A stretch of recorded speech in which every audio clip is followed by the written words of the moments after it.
सियावर रामचंद्र की जय। आप सभी लोगों को मेरा प्रणाम। मैं आप लोगों के सामने रामचरितमानस का हिंदी पाठ कर रही हूँ। ये उन सभी श्रोताओं के लिए है जिनको पढ़ने का समय नहीं मिलता है, जो अपनी दिनचर्या में अति व्यस्त रहते हैं। वो समय निकाल कर या अपना काम करते हुए इस पाठ को सुन सकते हैं। तो आइए शुरू करते हैं आज का पाठ। नाम ही के प्रसाद से शिवजी अविनाशी हैं और अमंगल वेश वाले होने पर भी मंगल की राशि हैं। सुखदेव जी और सनकादि सिद्ध मुनि योगी गण नाम के ही प्रसाद से ब्रह्मानंद को भोगते हैं। नारद जी ने नाम के प्रताप को जाना है। हरि सारे संसार को प्यारे हैं, हरि को हर प्यारे हैं। और आप श्री नारद जी हरि और हर दोनों को प्रिय हैं। नाम के जपने से प्रभु ने कृपा की, जिसके प्रहलाद भक्त शिरोमणि हो गए। ध्रुव जी ने गलानी से विमाता के वचनों से दुखी होकर सकाम भाव से हरि नाम को जपा और उसके प्रताप से अचल अनुपम स्थान ध्रुव लोक प्राप्त किया। हनुमान जी ने पवित्र नाम स्मरण करके श्री राम जी को अपने वश में कर रखा है। नीच, अजामिल, गज और गणिका वैश्या भी श्री हरि के नाम से प्रभाव से मुक्त हो गए। मैं नाम की बड़ाई कहाँ तक कहूँ, राम भी नाम के गुणों को नहीं गा सकते। ये स्वयं तुलसीदास जी रामचरितमानस शुरू करने से पहले सभी इष्ट वंदना करते हुए नाम की महिमा को बता रहे हैं। कलयुग में राम का नाम कल्पतरु, मनचाहा पदार्थ देने वाले वृक्ष का नाम कल्पतरु है और कल्याण का निवास, मुक्ति का घर, जिसको स्मरण करने से भांग सा निकृष्ट तुलसीदास तुलसी के समान पवित्र हो गया। केवल कलयुग ही बात नहीं, चारों युगों में, तीनों कालों में और तीनों लोकों में नाम को जप कर जीव शोक रहित हुए हैं। वेद, पुराण और संतों का मत यही है कि समस्त पुण्यों का फल श्री राम जी में या राम नाम में प्रेम होना है। पहले सत्य युग में ध्यान से, दूसरा त्रेता युग में यज्ञ से और द्वापर युग में पूजन से भगवान प्रसन्न होते हैं। परंतु कलयुग केवल पाप की जड़ और मलिन है। इसमें मनुष्य का मन पाप रूपी समुद्र में मछली बना हुआ है, अर्थात पाप से कभी अलग होना ही नहीं चाहता। इससे ध्यान, यज्ञ और पूजन नहीं बन सकते। ऐसे कराल कलयुग के काल में नाम ही कल्पवृक्ष है, जो स्मरण करते ही संसार सब जंजालों को नाश कर देने वाला है। कलयुग में यह राम नाम मनोवांछित फल देने वाला है, परलोक का परम हितैषी और इस लोक का माता पिता है, अर्थात परलोक में भगवान का परम धाम देता है और इस लोक में माता पिता के समान सब प्रकार से पालन और रक्षण करता है। कलयुग में न कर्म है, न भक्ति है और न ज्ञान ही है। राम नाम ही एक आधार है। कपट की खान कलयुग रूपी कालनेमी के मारने के लिए राम नाम ही बुद्धिमान और समर्थ श्री हनुमान जी हैं।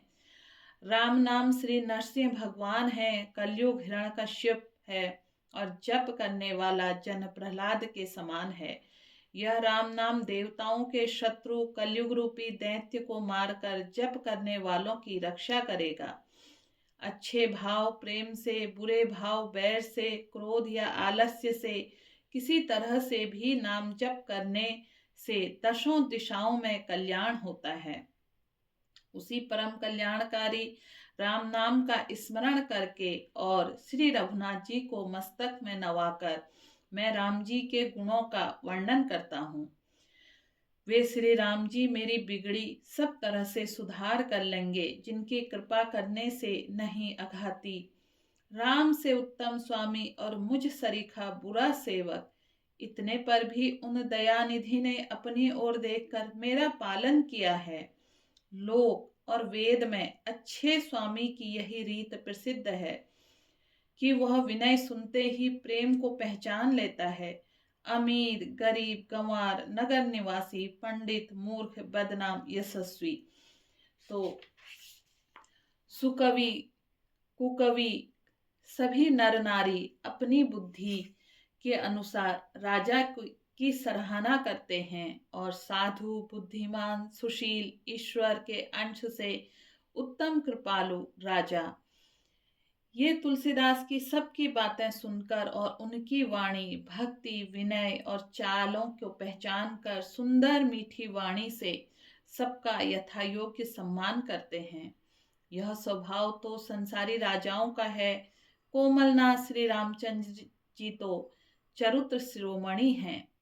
श्री राम जी तो विशुद्ध प्रेम से रीझते हैं, पर जगत में मुझसे बढ़कर मूर्ख और मलिन बुद्धि वाला और कौन होगा। तथापि कृपालु श्री रामचंद्र जी मुझ पर दुष्ट सेवक की प्रीति और रुचि को अवश्य रखेंगे, जिन्होंने पत्थरों को जहाज और बंदर भालुओं को बुद्धिमान मंत्री बना लिया। सब लोग मुझे श्री रामचंद्र जी का सेवक कहते हैं, और मैं भी बिना लज्जा संकोच के कहलाता हूँ, कहने वालों का विरोध नहीं करता हूँ। कृपालु श्री राम जी इस निंदा को सहते हैं कि श्री सीतानाथ जी जैसे स्वामी का तुलसीदास सा सेवक है। यह मेरी बहुत बड़ी ढिठाई और दोष है। मेरे पापों को सुनकर नरक ने भी नाक सिकोड़ ली, अर्थात नरक में मेरे लिए कोई ठौर नहीं है, यह समझकर मुझे अपने ही कल्पित डर से डर हो रहा है। किंतु भगवान श्री रामचंद्र जी तो स्वप्न में भी इस पर, मेरी इस ढिठाई और दोष पर ध्यान नहीं दिया है। वर में मेरे प्रभु श्री रामचंद्र जी को इस बात को सुनकर, देखकर और अपने सुचित रूपी चक्षु से निरीक्षण कर मेरी भक्ति और बुद्धि की सराहना की, क्योंकि कहने में चाहे बिगड़ जाए, अर्थात मैं चाहे अपने को भगवान का सेवक कहलाता रहूं, परंतु हृदय में अच्छापन होना चाहिए। हृदय में अपने को उनका सेवक बनने योग्य नहीं मानकर पापी और दीन ही मानता हूँ। यह अच्छापन है। श्री रामचंद्र जी भी दास के हृदय की अच्छी स्थिति जानकर रीझ जाते हैं। प्रभु के चित्त में अपने भक्तों की हुई भूल चूक याद नहीं रहती। वे उसे भूल जाते हैं और उनके हृदय की अच्छाई की 100 बार याद करते रहते हैं। जिस पाप के कारण उन्होंने बाली को व्याधि की तरह मारा था, वैसे ही कुचल कर फिर सुर्गीव चली। वही करनी विभीषण की थी, परंतु श्री रामचंद्र जी ने स्वप्न में भी उसका मन में विचार नहीं किया। उल्टे भरत जी से मिलने के समय श्री रघुनाथ जी ने उनका सम्मान किया और राजसभा में भी उनके गुणों का बखान किया। एक दोहे में ये कहते हैं, प्रभु तरु तर कपि डार पर ते किए आपु समान, तुलसी कहूँ न राम से साहिब सील निधान। प्रभु श्री रामचंद्र जी ने तो वृक्ष के नीचे और बंदर डाली पर, अर्थात कहाँ मर्यादा पुरुषोत्तम सच्चिदानंद राघव परमात्मा श्री राम जी, और कहाँ पेड़ों की शाखाओं पर कूदने वाले बंदर, परंतु ऐसे बंदरों को भी उन्होंने अपने समान बना लिया। तुलसीदास जी कहते हैं कि श्री रामचंद्र जी सरीखे शील निधान स्वामी कहीं भी नहीं है। राम निकाई रावरी है सभी को नीक, जो यह साची है सदा तो नीको तुलसी सीख। हे श्री राम जी, आप अच्छाई से सभी का भला है, अर्थात आपका कल्याणमय स्वभाव सभी का कल्याण करने वाला है। यदि यह बात सच है तो तुलसीदास भी सदा कल्याण ही होगा। यह इस प्रकार अपने गुण दोषों को कहकर और सबको फिर से सिर नवाकर मैं श्री रघुनाथ जी का निर्मल यश वर्णन करता हूँ, जिसके सुनने से कलयुग के पाप नष्ट हो जाते हैं।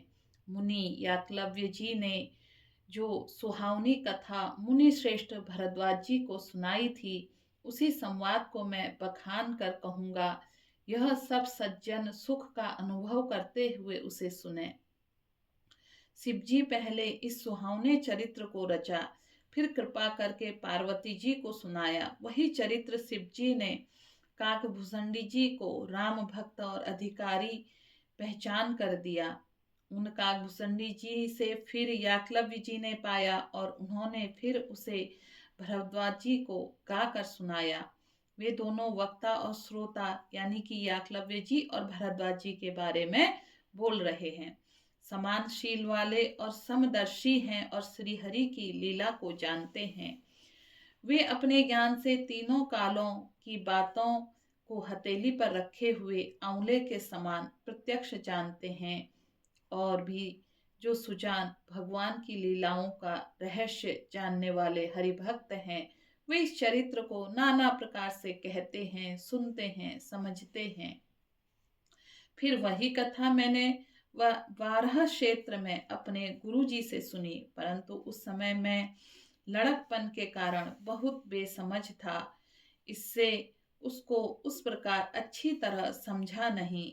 श्री राम जी की गूढ़ कथा के वक्ता कहने वाले और श्रोता सुनने वाले दोनों ज्ञान के खजाने पूरे ज्ञानी होते हैं।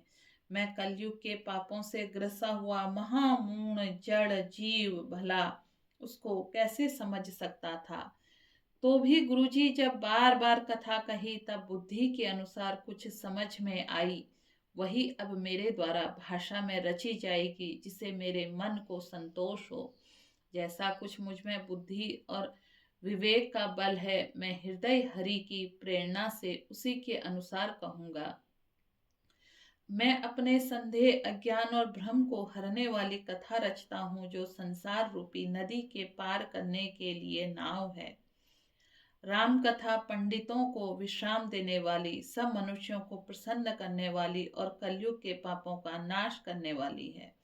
राम कथा कलयुग रूपी सांप के लिए मोरनी है और विवेक रूपी अग्नि को प्रकट करने के लिए अरणी है।